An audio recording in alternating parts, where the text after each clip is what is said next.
Hello നമസ്കാരം, എല്ലാവർക്കും ജയശ്രീ വയനാട് സ്റ്റോറീസിലേക്ക് സ്വാഗതം. നമ്മളിന്ന് ബ്രഹ്മമന്ത്രം മാന്ത്രിക നോവലിൻ്റെ 11ാമത്തെ അധ്യായത്തിലേക്ക് പോവുകയാണ് കേട്ടോ. അപ്പം നോവൽ തുടർച്ചയ്ക്കായി എല്ലാവരും കൂടെ ഉണ്ടാവണം. ഇതിനു മുമ്പത്തെ അധ്യായങ്ങളൊക്കെ കേൾക്കാൻ വേണ്ടി പ്ലേലിസ്റ്റ് നമ്മൾ റെഡിയാക്കിയിട്ടുണ്ട്. അതിൽ കയറി കഴിഞ്ഞാൽ ബാക്കിയുള്ള അധ്യായങ്ങളൊക്കെ കിട്ടും. അപ്പോൾ നമുക്ക് നോവലിലേക്ക് പോയാലോ.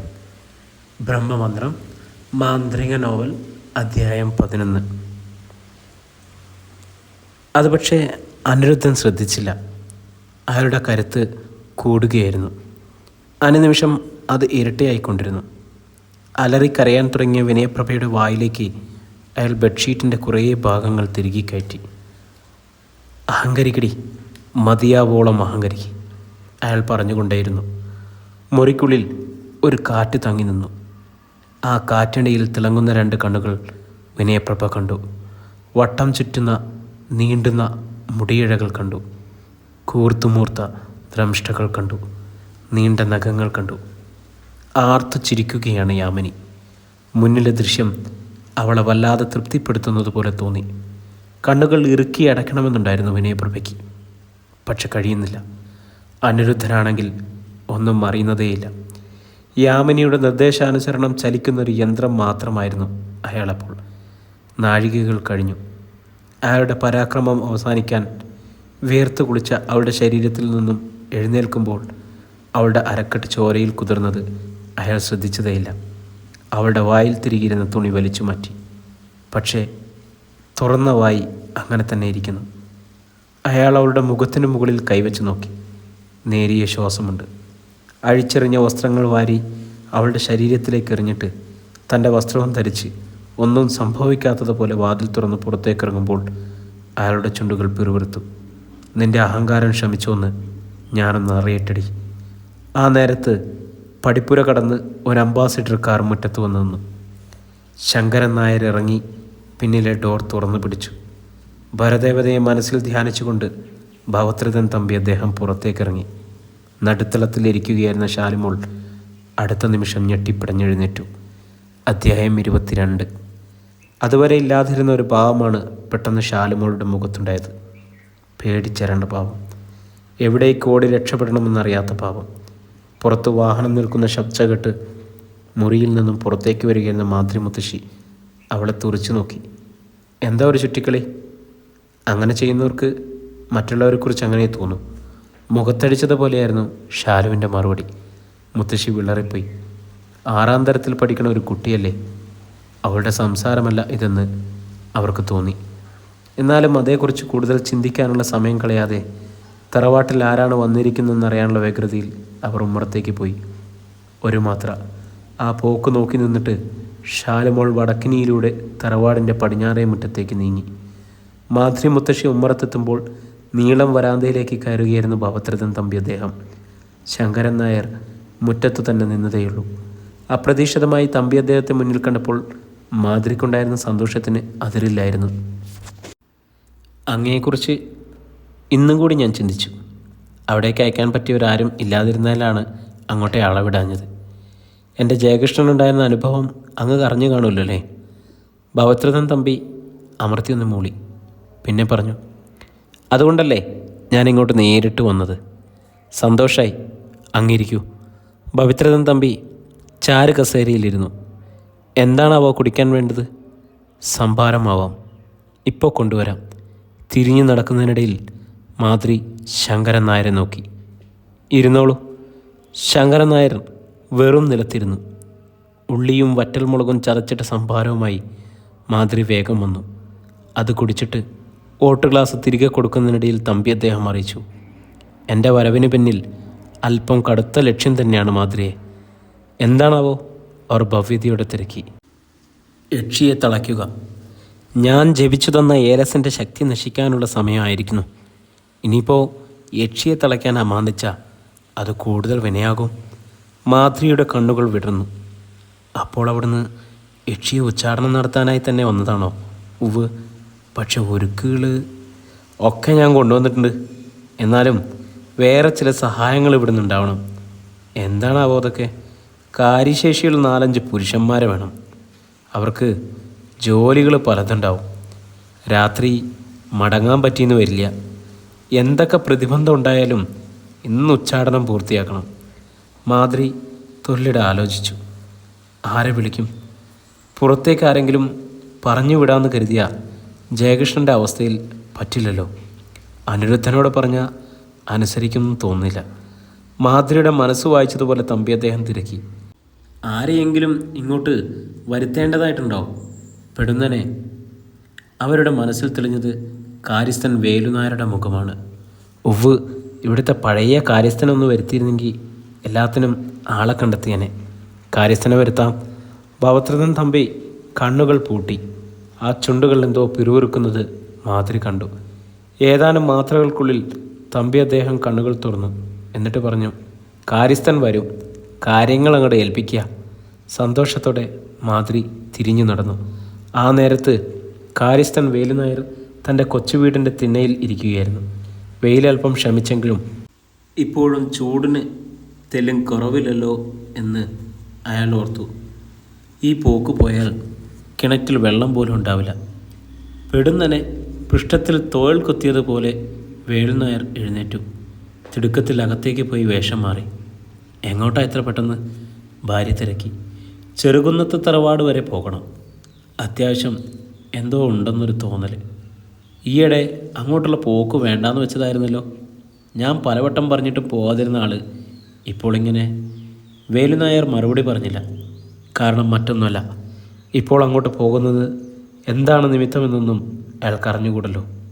ചെല്ലണമെന്ന് മനസ്സ് പറയുന്നു, അത്രമാത്രം. പുറത്തേക്കിറങ്ങുമ്പോൾ അയാൾ തിരിഞ്ഞ് ഭാര്യയെ നോക്കി. ഒരുപക്ഷെ ഇന്ന് രാത്രി എനിക്ക് മടങ്ങാൻ പറ്റിയെന്ന് വരില്ല. വിഷമിക്കണ്ട, രാവിലെ ഇങ്ങെത്തും. തൻ്റെ ഭർത്താവിന് എന്താണ് പറ്റിയതെന്ന് ആ സ്ത്രീക്ക് മനസ്സിലായില്ല. അമ്പരപ്പോടെ അവർ നോക്കി നിൽക്കുമ്പോൾ വേലുനായർ ഇറങ്ങിപ്പോയി. ഇടവഴിയിൽ അയാൾ മറഞ്ഞു കഴിഞ്ഞപ്പോൾ ഒരു ദീർഘനിശ്വാസത്തോടെ അവർ പിന്തിരിഞ്ഞു. തിരക്കിട്ട് നടക്കുന്നതിനിടയിൽ അയാളുടെ മനസ്സിൽ ചെറുകുന്നത്ത് തറവാട്ടിൽ എത്രയും വേഗം എത്തിച്ചേരുകയെന്ന ചിന്ത മാത്രമേ ഉണ്ടായിരുന്നുള്ളൂ. ഒരിക്കൽ യാമിനി തനിക്ക് തന്നിരുന്ന മുന്നറിയിപ്പുകളൊക്കെ അയാൾ മറന്നു കഴിഞ്ഞിരുന്നു. തറവാട്ടിൽ ഉമ്മറത്തെ തൂണും ചാരി പടിപ്പുരയിലേക്ക് തന്നെ കണ്ണും നട്ടു നിൽക്കുകയായിരുന്നു മാദ്രി മുത്തശ്ശി. ആരോ പടിപ്പുര കടന്നു വരുന്നത് കണ്ടപ്പോൾ അവർ നെറ്റിക്ക് മുകളിൽ കൈവച്ച് നോക്കി. സംശയിക്കേണ്ട മന്ത്രിയെ, അത് കാര്യസ്ഥൻ തന്നെയാവും. നേർത്ത ചിരിയോടെ ഭവത്രതൻ തമ്പി അദ്ദേഹം പറഞ്ഞു. വേലുനായർ മുറ്റത്തെത്തി. ഞങ്ങൾ വേലുനായരെ പ്രതീക്ഷിച്ചിരിക്കുകയായിരുന്നു, മാതിരി പറഞ്ഞു. അയാൾ അവരെയും ഭവത്രതൻ തമ്പിയെയും മാറി മാറി നോക്കി. വേലുനായർ അറിയില്ലേ, ഇദ്ദേഹം മഹാമാന്ത്രികനായ ഭവത്രതൻ തമ്പിയാണ്. അത് കേട്ടതും വേലുനായർ തലകുനിച്ച് തൊഴുതു. ഒത്തിരി കേട്ടിട്ടുണ്ടേ, നേരിൽ കാണുന്നത് ആദ്യമാണ്. വേലുനായരെ കൊണ്ട് ഇന്നിവിടെ ചില ആവശ്യങ്ങളൊക്കെ ഉണ്ട്, തമ്പി അദ്ദേഹം പറഞ്ഞു. പറഞ്ഞാൽ മതിയേ, ഭവ്യത കെടാതെ അയാൾ അറിയിച്ചു. തമ്പി തലകുലുക്കി. എന്തിനും പോകുന്ന 4-5 ആൾക്കാർ സന്ധ്യയോടെ ഇവിടെ വേണം. നേരം പുലരും വരെ ഇവിടെ ഉണ്ടാവണം. ഉവ്. വേലുനായർ തിരിച്ചു നടന്നു. സന്ധ്യയ്ക്ക് മുമ്പ് തന്നെ അയാൾ മടങ്ങിയെത്തി. അപ്പോൾ കൂടെ 5 പേരുണ്ടായിരുന്നു. ഒറ്റ നോട്ടത്തിൽ തന്നെ അവർ ശരിയല്ലെന്ന് തോന്നി. മാദ്രി അനിഷ്ടഭാവത്തിൽ നെറ്റി ചുളിക്കുകയും ചെയ്തു. എന്നാൽ തമ്പി അദ്ദേഹത്തിന് അവരെ കണ്ടപ്പോൾ തൃപ്തിയായി. എങ്കിലും തിരക്കി. നിങ്ങൾ ഇതുവരെ കണ്ടിട്ടില്ലാത്ത പലതും ഇവിടെ കണ്ടെന്നിരിക്കും. അപ്പോൾ ധൈര്യത്തോടെ നിൽക്കാനും വേണ്ടി വന്നാൽ ഒരു ഏറ്റുമുട്ടലിനും നിങ്ങൾ തയ്യാറാണോ? അവരുടെ നേതാവ് ചിരിച്ചു. ഞങ്ങൾക്ക് ആരെയും ഒന്നിനെയും ഭയമില്ല. എന്തും ചെയ്യും, കൊലപാതകം വരെ. പക്ഷേ എന്തു ചെയ്താലും അതിന് തക്കതായ കൂലി കിട്ടണം. അക്കാര്യത്തിൽ വിഷമമേ വേണ്ട. നിങ്ങൾ പ്രതീക്ഷിക്കുന്നതിലും അധികം കൂടുതൽ കൂലി തരും. മതി മതി. അവർ 5 പേരും ചുറ്റും ആരെയോ ശ്രദ്ധിക്കുന്നത് പോലെ നോക്കി. പിന്നീട് ഭവത്രതൻ തമ്പി അദ്ദേഹത്തിൻ്റെ നിർദ്ദേശാനുസരണം തറവാട്ട് മുറ്റത്ത് ഒരു തട്ടുപന്തലുയർന്നു. ത്രിസന്ധ്യയ്ക്ക് അതിന് കീഴിലാണ് ഭവത്രതൻ തമ്പി അദ്ദേഹം നിലവിളക്ക് കൊളുത്തിയത്. ഒപ്പം അവിടെ ഇഷ്ടിക കൊണ്ട് ഒരു ഹോമകുണ്ഡത്തിന് സ്ഥലം ഒഴിച്ചെടുത്തു. തമ്പി അദ്ദേഹം കാറിൽ നിന്നും കൊണ്ടുവന്ന സാധനങ്ങളെല്ലാം പന്തലിനടിയിൽ നിരന്നു. ഹോമകുണ്ഡത്തിൽ പ്ലാവിൻ കാതിൽ കൊത്തിക്കീറിയ വിറകടുക്കി. അതൊക്കെ ചെയ്തത് ശങ്കരൻ നായരാണ്. മാതൃമുത്തശ്ശി എല്ലാം നോക്കിക്കൊണ്ട് അവിടെയൊക്കെ തന്നെ ഉണ്ടായിരുന്നു. തമ്പി അദ്ദേഹം വേലുനായർ വിളിച്ചു കൊണ്ടുവരുന്നവരെ നോക്കി. ഈ പന്തലിന് പുറത്ത് നിങ്ങൾ കരുതലോടെ നിൽക്കണം. എന്തു വന്നാലും പിന്നോട്ട് മാറരുത്. ഇല്ല, നേതാവ് പറഞ്ഞു. പക്ഷെ അയാൾക്കും തൻ്റെ കൂടെയുള്ളവർക്കും അവ്യക്തമായൊരു ഭീതി മനസ്സിൽ ഉടലെടുത്തു കഴിഞ്ഞിരിക്കുന്നു. അപ്രതീക്ഷിതമായത് എന്തൊക്കെയോ സംഭവിക്കുമെന്നൊരു തോന്നൽ. കാര്യസ്ഥൻ വേലുനായർ മാതിരി പറയുന്ന സാധനങ്ങളൊക്കെ എടുത്തു കൊണ്ടുവരികയാണ്. 7 തിരിയിട്ട നിലവിളക്കിന് മുന്നിൽ ഹോമകുണ്ഡത്തിനരികിൽ തമ്പി അദ്ദേഹം പത്മാസനത്തിലിരുന്നു. ശങ്കരൻ നായർ അപ്പോൾ എണ്ണയിൽ മുക്കിയ ചെറുപന്തങ്ങൾ തറയിൽ കുത്തിവെക്കുകയായിരുന്നു. പന്തലിനടിയിൽ 101 ചെറുപന്തങ്ങൾ. തമ്പി അദ്ദേഹം ഇരിക്കുന്നതിന് എതിർഭാഗത്തായി ഹോമകുണ്ഡത്തിനരികിൽ മറ്റൊരു ഇരിപ്പിടമിട്ടിരുന്നു. അതിനരികിൽ യക്ഷിക്കോലവും വരച്ചിരുന്നു, ചുവപ്പും കറുപ്പും ഉപയോഗിച്ച്. നിലവിളക്കിൽ 8ാമതൊരു തിരി കൂടി തെളിച്ചു തമ്പി അദ്ദേഹം. പിന്നെ കണ്ണുകൾ പൂട്ടി വലതു കൈ നെഞ്ചിൽ വെച്ച് ധ്യാനത്തിൽ അല്പനേരം ഇരുന്നു. പിന്നീട് കണ്ണുകൾ തുറന്ന് മാതൃയോട് പറഞ്ഞു, തറവാട്ടിലുള്ളവരെ മുഴുവൻ ഇവിടെ വിളിച്ചു വരുത്തുക. ജയലക്ഷ്മിയും അരുണും അനിരുദ്ധനും ഇറങ്ങി വന്നു. ശാലമോളന്തേ? അനിരുദ്ധൻ ജയലക്ഷ്മിയെ നോക്കി. ഇവിടെയെങ്ങാനും കാണും. തളർന്നു കിടന്ന ജയകൃഷ്ണന് വരാൻ പറ്റില്ലല്ലോ. എങ്കിലും മാതിരി അവൻ്റെ മുറിയിലും പോയി. അവനോട് പറഞ്ഞു. അവൻ്റെ കണ്ണുകൾ നിറഞ്ഞു തുളുമ്പി. അത് കാണാനില്ല, കരുത്തില്ലാതെ മാതിരി പിന്തിരിഞ്ഞു. അനിരുദ്ധൻ്റെ ആക്രമണം കാരണം ശരീരം തതഞ്ഞുടഞ്ഞ മട്ടിൽ കിടക്കുകയായിരുന്നു വിനയപ്രഭയും. യക്ഷിയെ ഉച്ചാടനം ചെയ്യാൻ പോവുകയാണല്ലോ എന്ന ആശ്വാസത്തിൽ ഇറങ്ങി വന്നു. എന്നാൽ പന്തലിന് വെളിയിൽ നിൽക്കുന്ന അവർ 5 പേരെയും കണ്ടപ്പോൾ അവർ സ്തംഭയായി. ആ ചീട്ടുകളിക്കാർ, ആ രാത്രി മുഴുവൻ തന്നെ പിച്ചി ചീന്തിയവർ, അവരും അവളെ കണ്ടു കഴിഞ്ഞിരുന്നു. ആ മുഖങ്ങളിൽ ഒരു ചിരി പടർന്നു. വേഗം അവരിൽ നിന്ന് നോട്ടം മാറ്റി അവൾ അമ്മയ്ക്കരികിൽ വന്നു നിന്നു. തമ്പി അദ്ദേഹം ഒരു മന്ദിരത്തിലേക്ക് കടന്നു. അത്ഭുതം! അദ്ദേഹത്തിൻ്റെ 8ാമത് നിലവിളക്കിൽ വെച്ച തിരി തനിയെ ഉയർന്ന് ഹോമകുണ്ഡത്തിലെ വിറകിനടിയിൽ ഒളിച്ചു. വളരെ വേഗം വിറകിന് തീ പിടിച്ചു. യക്ഷിയെ ഇദ്ദേഹം തളയ്ക്കുമെന്നൊരു വിശ്വാസം മാതൃക്ക് ആ തറവാട്ടിലുണ്ടായിരുന്നവർക്കും തോന്നി. തമ്പി അദ്ദേഹം അടുത്ത മന്ത്രത്തിലേക്ക് കടന്നു. ഇരുട്ടിൽ 2 തീക്കനലുകൾ ജ്വലിക്കുന്നത് ആരും കണ്ടില്ല. പക്ഷെ അടുത്ത നിമിഷം തറവാടിൻ്റെ തെക്കേ മുറ്റത്തൊരു ചുഴലിക്കാറ്റ് രൂപം കൊണ്ടു. എവിടെ നിന്നോ കുറേ കരിയിലകൾ അതിനുള്ളിൽ വന്ന് വീണു വട്ടം കറങ്ങി. ഭീകരമായൊരു മൂളലോടെ ഹോമപ്പന്തലിന് നേരെ ആ കാറ്റ് വന്നു. സകലരുടെയും കണ്ണിലും മൂക്കിലുമൊക്കെ പൊടിപടലങ്ങൾ അടിച്ചു കയറി. തറയിൽ നിന്നും അവരൊക്കെ പറന്നു പോകാൻ പോകുന്നത് പോലെ. തമ്പി അദ്ദേഹം പോലും ആ കാറ്റിൽ ആടിയുലഞ്ഞു. ഒരു നിമിഷത്തിനുള്ളിൽ മറ്റുള്ളവരുടെ കണ്ടത്തിൽ നിലവിളികൾ ഉയർന്നു. സകലരും നടുങ്ങി വിറച്ചു പോയ നിമിഷങ്ങളായിരുന്നു അത്. എത്ര ശ്രമിച്ചിട്ടും അവർക്ക് നിലവിളിക്കാതിരിക്കാനായില്ല. പന്തലിൻ്റെ മേൽക്കൂര ഒരു പരവതാനി പോലെ ചുഴലിക്കാറ്റ് ഉയർത്തിക്കൊണ്ടുപോയി. കരിയിലയും മണ്ണും അവരുടെ കണ്ണുകളിലേക്ക് പറന്നു വീണു. കൊടുവാൾ വീശും പോലെ ഒരു മിന്നൽ ആകാശത്ത് പിളർന്നു. കാറ്റിൽ പറന്നു പോകാതിരിക്കാൻ മാതൃയും മകൾ ജയലക്ഷ്മിയും പരസ്പരം കെട്ടിപ്പിടിച്ചു നിന്നു. ആ ഭീകര നിമിഷത്തിൽ വിനയപ്രഭയും ജയലക്ഷ്മിയും നേരത്തെ ഉണ്ടായിരുന്ന വൈരം മറന്നുപോയി എന്നതായിരുന്നു സത്യം. അരുൺ പേടിച്ചരണ്ട് നിലവിളിച്ചുകൊണ്ട് അവൻ്റെ അച്ഛൻ അനിരുദ്ധൻ്റെ അരക്കെട്ടിൽ ചുറ്റിപ്പിടിച്ചു. കാര്യസ്ഥൻ വേലുനായർ കാറ്റിൻ്റെ ശക്തിയിൽ തറയിൽ വീണുപോയി. അയാൾ വിളിച്ചുകൊണ്ടുവന്ന എന്തിനും പോന്നവർ കാറ്റിൽ പറന്നു പോകാതെ തൂണിൽ പിടിമുറുക്കി കഴിഞ്ഞിരുന്നു. ഭവത്രതൻ തമ്പി അദ്ദേഹത്തിൻ്റെ സഹായി ശങ്കരൻ നായർ പോലും നിലവിളിച്ചുപോയി. തമ്പി അദ്ദേഹം എത്ര ശ്രമിച്ചിട്ടും പ്രകൃതിയെ നിയന്ത്രിക്കാനായില്ല. നിലവിളക്ക് മറഞ്ഞു വീണു. ഹോമകുണ്ഡത്തിൽ നിന്നും തീ പിടിച്ച വിറകുകളും ചാരങ്ങളും പൂജയ്ക്ക് കൊണ്ടുവന്ന സാധനങ്ങളുമെല്ലാം കാറ്റിൽ പറന്നുപോയി. അവിടെ അന്ധകാരത്തിൻ്റെ പിടിയിലമർന്നു. ഉമ്മറത്ത് കത്തി നിന്നിരുന്ന ബൾബുകളുടെ നേരിയ വെളിച്ചം മാത്രം അവിടേക്ക് പാളി വീഴുന്നുണ്ടായിരുന്നു. എൻ്റെ ശ്രീരാമ ഭഗവാനെ, ഒക്കെ നശിക്കാൻ പോവുകയാണോ? നിലവിളിക്കലയിൽ മാതൃ പറയുന്നുണ്ടായിരുന്നു. ആരും പേടിക്കണ്ട, ഒക്കെ അവളുടെ ഓരോ അടവുകളാ. തമ്പി അദ്ദേഹം കാറ്റിൽ ഉലയുന്നതിനിടയിലും മറ്റുള്ളവരെ സമാധാനിപ്പിക്കാൻ ശ്രമിച്ചു. അദ്ദേഹം എഴുന്നേൽക്കുകയും ചെയ്തു. കാറ്റ് അദ്ദേഹത്തെ പിന്നോക്കം തള്ളാൻ ശ്രമിച്ചുകൊണ്ടിരുന്നു. ആ നിമിഷത്തിൽ എന്തോ അദ്ദേഹത്തിൻ്റെ മനസ്സിൽ കിടക്കുന്ന മന്ത്രങ്ങളെ പ്രയോഗിക്കാൻ കഴിഞ്ഞില്ല. പ്രകൃതിയുടെ കലിയടങ്ങാൻ പിന്നെയും ഏറെ നേരം വേണ്ടി വന്നു. അപ്പോഴേക്കും സകലരും ക്ഷീണിച്ച് അവശരായി കഴിഞ്ഞിരുന്നു. ഇന്നിനി ഉച്ചാടനം തുടരാൻ കഴിയില്ലെന്ന് തമ്പി അദ്ദേഹത്തിന് അറിയാമായിരുന്നു. കാരണം അതിനു വേണ്ട ഒരുക്കുകൾ കാറ്റിൽ പറന്നുപോയിരിക്കുകയാണല്ലോ. പക്ഷേ തൻ്റെ കർമ്മത്തെ വിഫലമാക്കാൻ കഴിയില്ല. തമ്പി അദ്ദേഹം ചിന്തിക്കുകയായിരുന്നു. നാളെ ഈ നേരത്ത് വീണ്ടും താൻ കർമ്മം നടത്തും. അപ്പോൾ ഇങ്ങനെയൊന്നും ഉണ്ടാവാതിരിക്കാൻ എന്ത് ചെയ്യണമെന്ന് തനിക്കറിയാം. യക്ഷിയെ സഹായിക്കുന്ന ആ മാന്ത്രികനും ഇപ്പോൾ നിസ്സഹായതയോടെ ഇരിക്കേണ്ടി വരും. താറുമാറായി കിടക്കുന്ന തൻ്റെ മാന്ത്രിക കളത്തിലേക്ക് ഒന്നുകൂടി നോക്കിയിട്ട് ഭവത്രതൻ തമ്പി അദ്ദേഹം തളർച്ചയോടെ പൂമുഖത്ത് കയറി കസേരയിലിരുന്നു. തറവാട്ടംഗങ്ങൾ ഓരോരുത്തരായി അകത്തേക്ക് പിൻവലിച്ചു. ജയലക്ഷ്മി മുറിയിലെത്തിയപ്പോൾ കിടക്കയിൽ കൂർക്കം വലിച്ചുറങ്ങുന്ന ശാലുമോളെ കണ്ടു. ഈ കുട്ടി എവിടെ കിടക്കുകയായിരുന്നു, എവിടെയൊക്കെ തിരിഞ്ഞു എന്ന് പിറുപിറുത്തുകൊണ്ട് അവളും കിടക്കയിലേക്ക് ചാഞ്ഞു. ശാലു അപ്പോൾ പതിയെ കണ്ണു തുറന്ന് അമ്മയൊന്ന് നോക്കി. തറവാട്ടുമുറ്റത്ത് ഇനി എന്ത് വേണമെന്ന് ചിന്തിച്ചുകൊണ്ട് നിൽക്കുകയായിരുന്ന കാര്യസ്ഥൻ വേലുനായരും അയാൾ കൊണ്ടുവന്നവരും. ഇന്നിനി ഒന്നും നടക്കില്ല, നിങ്ങളും ഇവിടെ എവിടെയെങ്കിലും തങ്ങുക, തമ്പി അദ്ദേഹം നിർദ്ദേശിച്ചു. വേലുനായർ അവർ തെക്കിനിയുടെ ഭാഗത്തേക്ക് കൂട്ടിക്കൊണ്ടുപോയിരുന്നു. മങ്ങിയ വെളിച്ചത്തിൽ പെട്ടെന്നൊരു കാഴ്ച കണ്ട് അവർ നിന്നു. അവർക്ക് ചുറ്റും അങ്ങിങ്ങായി മണ്ണിൽ ഇളക്കം. കൂണ് മുളച്ചുയർന്നതുപോലെ എന്തോ ഉയർന്നു വരുന്നു. അയ്യോ പാമ്പ്!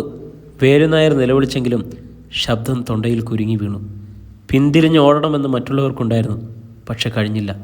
തറയിൽ നിന്നും ഉയർന്നു വരുന്നത് പാമ്പല്ല എന്ന് അവർക്ക് വ്യക്തമാവുകയും ചെയ്തു. ഏതോ വൃക്ഷത്തിൻ്റെ വേരുകളായിരുന്നു. ഇത്ര വേഗത്തിൽ വേരുകൾ വളരുമോ? പുറത്തേക്ക് വരുന്ന വേരുകൾ അതിവേഗം വളരുകയും അവയിൽ ശാഖകൾ ഒന്നിച്ച് അനേകം ആനകളുടെ തുമ്പിക്കൈകൾ പോലെ അത് തോന്നിച്ചു. ഒറ്റ ധൈര്യത്തിൽ വേലുനായർ തിരിഞ്ഞോടി. മറ്റുള്ളവർക്കും അതിന് കഴിയും മുമ്പേ വേരുകൾ അവരെ പിടികൂടി. ക്ഷണത്തിൽ ചുറ്റി വരിഞ്ഞു മുറുകി. ശരീരത്തിൽ അനേകം പാമ്പുകൾ ഒന്നിച്ചു ചുറ്റിയതുപോലെ. അയ്യോ! അവരുടെ നിലവിളികൾ കേട്ട് ഭവത്രതൻ തമ്പി അദ്ദേഹം ചാടി എഴുന്നേറ്റു.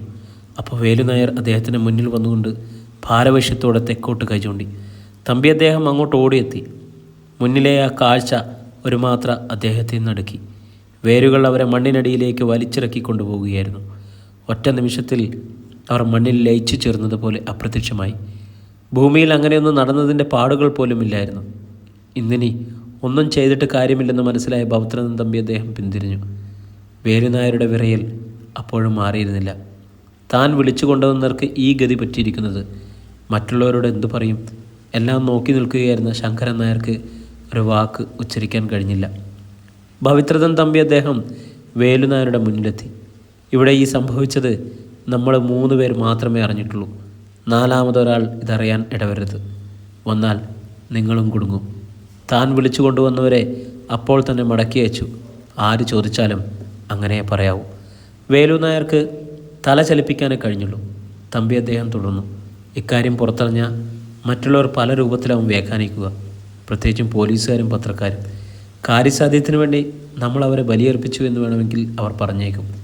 വേലുനായർ വിയർപ്പിൽ കുളിച്ചു. അപ്പോഴിനി നാളെ കാണാം. തമ്പി അദ്ദേഹം പൂമുഖത്തെ കസേരയിലിരുന്നു. തറവാട്ടിലെ ഏതെങ്കിലും കോണിൽ കഴിയാനാണ് വേലുനായരും ആഗ്രഹിച്ചത്.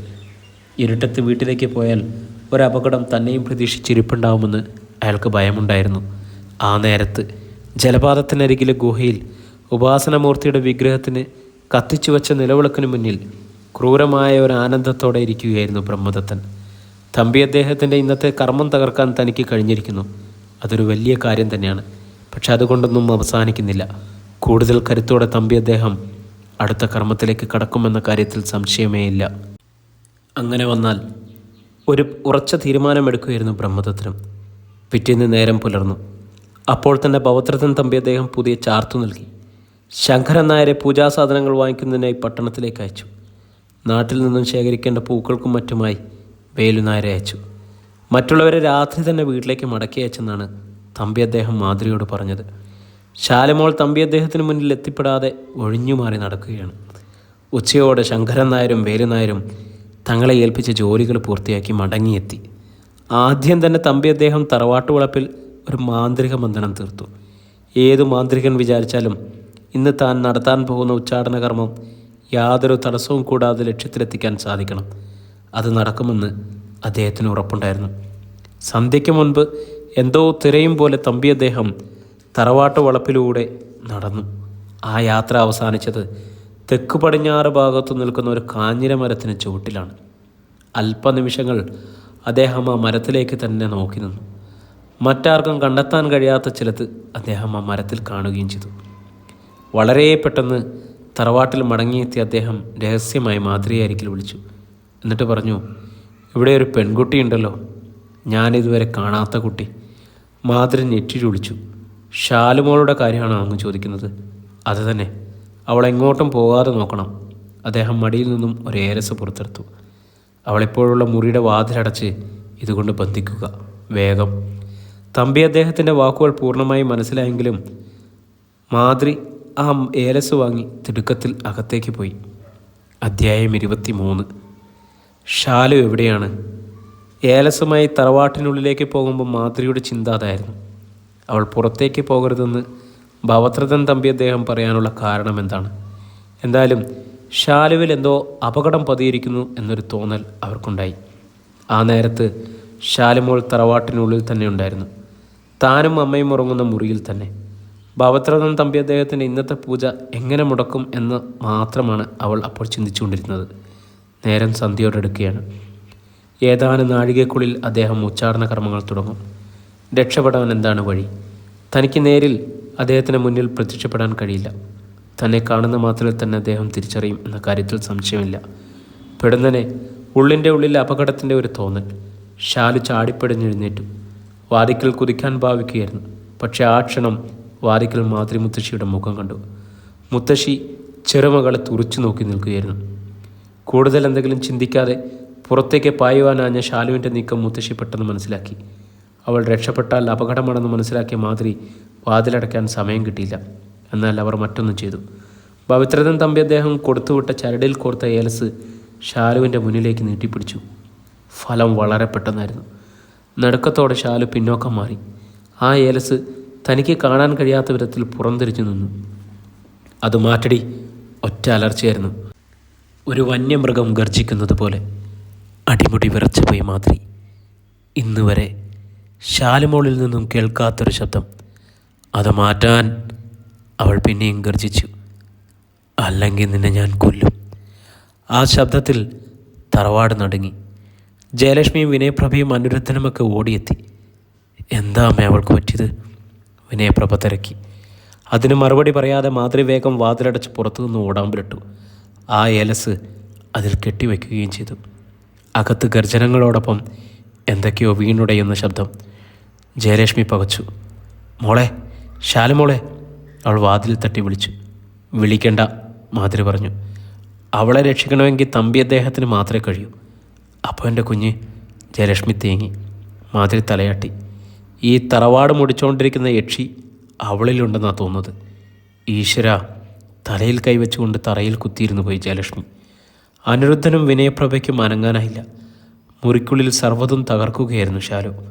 തനിക്ക് ഈ ശരീരം വിട്ട് രക്ഷപ്പെടാൻ കഴിയുന്നില്ലെന്ന് അവളിലുണ്ടായിരുന്ന യാമിനി എന്ന യക്ഷിയുടെ ആത്മാവ് തിരിച്ചറിഞ്ഞിരിക്കുന്നു.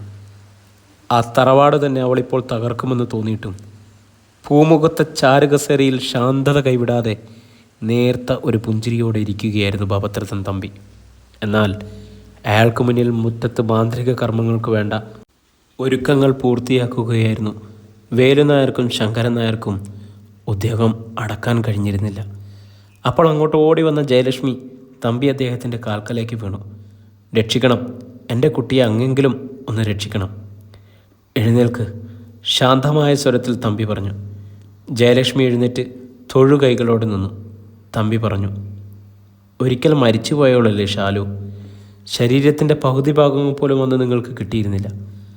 അങ്ങനെയുള്ള ഒരാളെ രക്ഷിക്കണമെന്ന് പറഞ്ഞാൽ ബാക്കി കേൾക്കാൻ കഴിഞ്ഞില്ല ജയലക്ഷ്മിക്ക്. കാതുകൾ കൊട്ടിയടയ്ക്കപ്പെട്ടിരിക്കുന്നു. വല്ലാത്തൊരു തേങ്ങലോടെ അവൾ തറവാട്ടിനുള്ളിലേക്ക് തിരിഞ്ഞുപോയി. ഷാലുവിനെ ബന്ധിച്ചിരുന്ന മുറിയിൽ നിന്നും ഭീതിതമായ അലർച്ച മുഴുകിക്കൊണ്ടിരുന്നു. നാവ് പോലും ചലിപ്പിക്കാനാവാതെ ശവം പോലെ കിടക്കുകയായിരുന്ന ജയകൃഷ്ണൻ്റെ മുഖത്ത് പുഞ്ചിരിയായിരുന്നു. ഷാലുവിനെ മറ്റുള്ളവർ തിരിച്ചറിഞ്ഞിരിക്കുന്നു എന്ന് അവന് ബോധ്യമായി. അവളിൽ കൂടിയിരിക്കുന്ന യക്ഷിയെ തളയ്ക്കപ്പെട്ടാൽ തനിക്കും ഈ അവസ്ഥയിൽ നിന്ന് മോചനമുണ്ടാകുമെന്ന് അവന് തോന്നിത്തുടങ്ങി. ആ നിമിഷത്തിനായി അവൻ അറിയാവുന്ന ഈശ്വരന്മാരോടൊക്കെ പ്രാർത്ഥിച്ചു. പൂജാമുറിയിലിരുന്ന വിഷ്ണുവും ഈ ബഹളങ്ങൾ കേൾക്കുന്നുണ്ടായിരുന്നു. അവൻ കാതോർത്തിരുന്നു. അപ്പോൾ നാരായണൻ്റെ ശബ്ദം അവൻ്റെ കാതുകളിലേക്ക് എല്ലാം പകർന്നു കൊടുത്തു. വിഷ്ണുവിൻ്റെ മുഖത്ത് ആശങ്ക പരന്നു. അപ്പോൾ തമ്പി അദ്ദേഹം യക്ഷിയെ തളയ്ക്കും അല്ലേ മുത്തശ്ശ? അതിപ്പോഴേ പറയാനാവില്ല വിഷ്ണു. യക്ഷിയെ ഒഴിപ്പിക്കാൻ വേണ്ടി മാത്രമാണ് മാന്ത്രികനാവാൻ ഞാൻ തീരുമാനിച്ചത്. സ്വരത്തിൽ നഷ്ടബോധം തിങ്ങി. ഇത്തരം കാര്യങ്ങളിൽ നേരത്തെ ഒന്നും തീരുമാനിക്കാനാവില്ല വിഷ്ണു. യക്ഷിയെ തളയ്ക്കാൻ യോഗമാർക്കാന്ന് വെച്ചാൽ അങ്ങനെ സംഭവിക്കൂ. ഇനി 3 ദിവസങ്ങൾ, അതോടെ പഠനത്തിൻ്റെ 1-ാം ഘട്ടം പൂർത്തിയാകും. ബാക്കിയൊക്കെ ക്രമത്തിൽ പഠിച്ചോളും നീ. അതുകൊണ്ട് ഇപ്പോൾ മറ്റൊന്നും ചിന്തിക്കണ്ട. ശബ്ദം നിലച്ചു.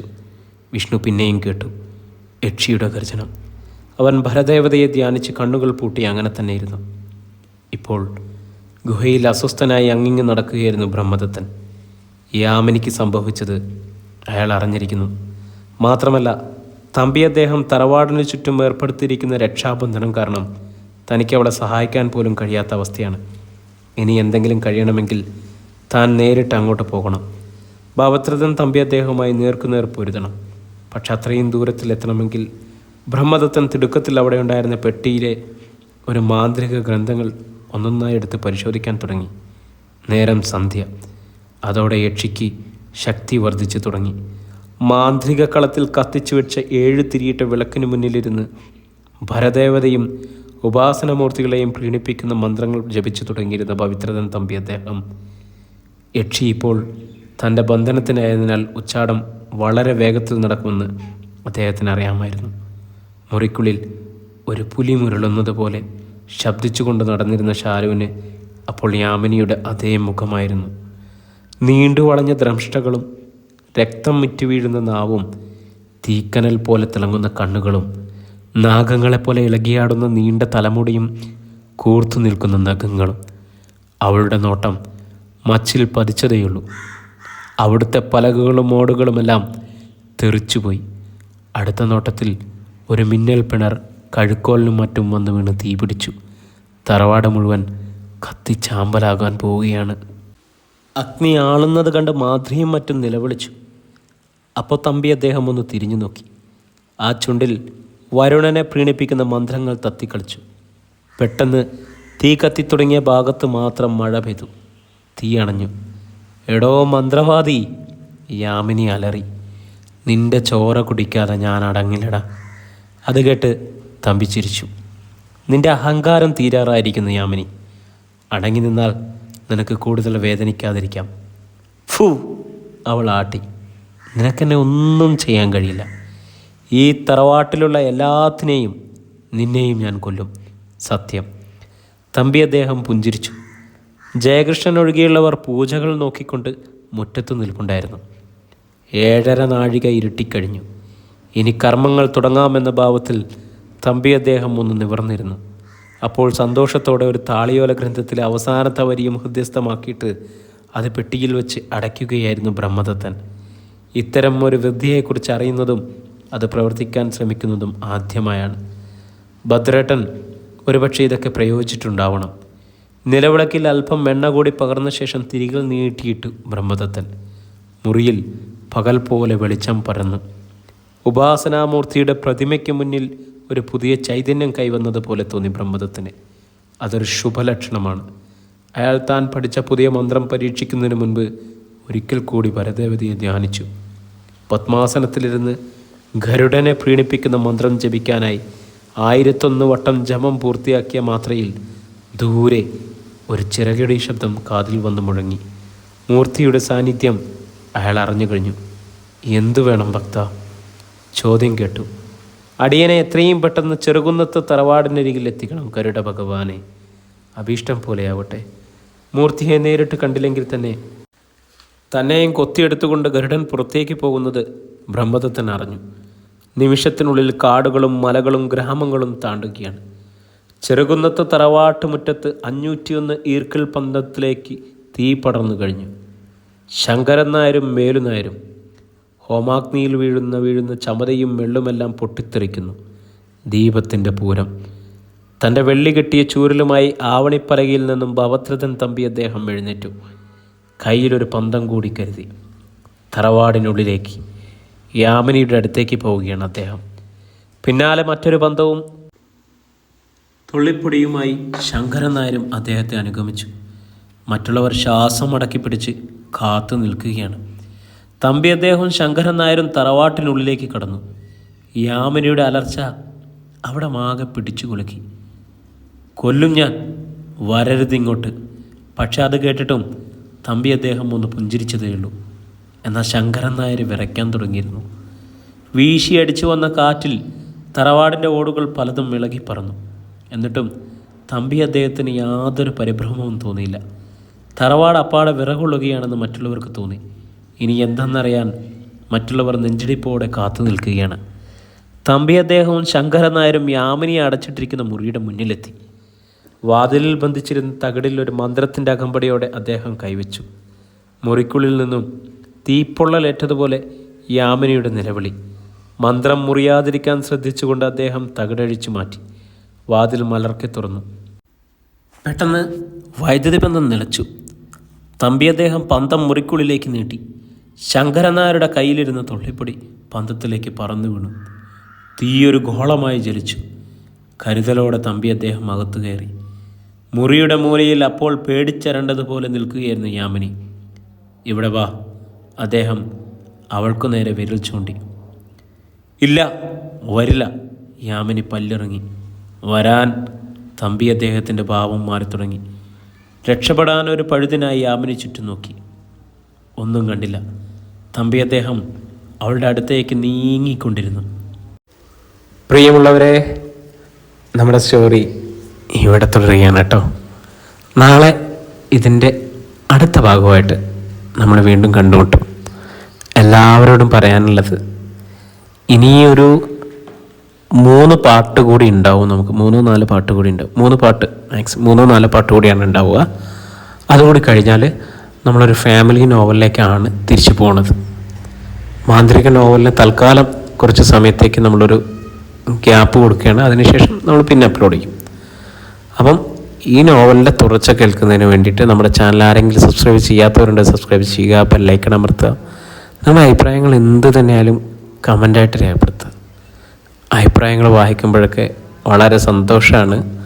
നിങ്ങൾക്ക് മറുപടി തരുമ്പോഴും അതിലേറെ സന്തോഷമാണ്. എല്ലാവർക്കും ഒത്തിരി സന്തോഷം. പിന്നെ നമ്മുടെ അപ്ലോഡിങ് ടൈം ഷെഡ്യൂൾ ചെയ്തിരിക്കുന്ന 9 മണിയാണ്. അത് നേരത്തെയോ അല്ലെങ്കിൽ കുറച്ച് ടൈമിംഗ് അങ്ങോട്ട് നീട്ടുകയോ അങ്ങനെ എന്തെങ്കിലും വേണമെങ്കിൽ കമൻ്റായിട്ട് രേഖപ്പെടുത്താൻ മറക്കരുത്. കാരണം നിങ്ങളുടെ കൂടി സൗകര്യത്തിനനുസരിച്ചാണ് ഞാൻ അപ്ലോഡ് ചെയ്യേണ്ടതല്ലോ. അപ്പം ഭൂരിപക്ഷ സമയമനുസരിച്ച് നമുക്ക് ഏത് സമയത്ത് വേണമെങ്കിലും ഷെഡ്യൂൾ ടൈം മാറ്റി വെക്കാം. അപ്പം എല്ലാവർക്കും ഒത്തിരി സന്തോഷത്തോടെ കേൾക്കൂ കേട്ടുകൊണ്ടേയിരിക്കും എന്ന് പറയുന്ന പോലെ വീണ്ടും നമുക്ക് നാളെ കാണാം.